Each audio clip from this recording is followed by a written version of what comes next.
இந்த வீடியோவில் காலையில் மத்தியானம் நைட்டு என்ன சாப்பிட்டோம் அப்படிங்கிறது கவர் பண்ணியிருக்கேங்க. இது உங்களுக்கு ஒரு மீல் பிளான் பண்ணுறதுக்கு ஒரு ஐடியாவாக இருக்குங்க.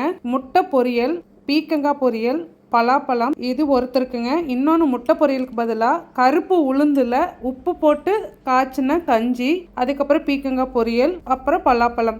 பலாப்பழத்தில் மக்னீசியம் சத்து நிறைய இருக்குன்னு கேள்விப்பட்டிருக்கேங்க. அதை அளவோடு எடுத்துக்கிறது நல்லது தான். மத்தியானத்துக்கு பார்த்தீங்கன்னா தினை அரிசியில் சாப்பாடு, பலாக்கொட்டை குழம்பு, வடமல்லி கலர் முட்டைக்கோசு பொரியல், அதுக்கப்புறம் கொஞ்சம் பலாப்பழம். இது கொஞ்சம் அதிகம் தான் இன்னைக்கு. நாங்கள் எப்போவுமே 6:30-7 மணிக்குள்ளே நைட்டு டின்னர் முடிச்சிருவோங்க. அதுக்கு அரசாணிக்காய் பொரியல், கொஞ்சமாக கெட்டி தயிர், அதுக்கப்புறம் ஊற வச்சு ஃப்ரிட்ஜில் நல்லா கழுவிட்டு வைக்கும்போது அது முளை விட்டுருந்த பச்சை பட்டாணியும் கேப்சிகம் போட்டு ஒரு வதக்கல் மாதிரி.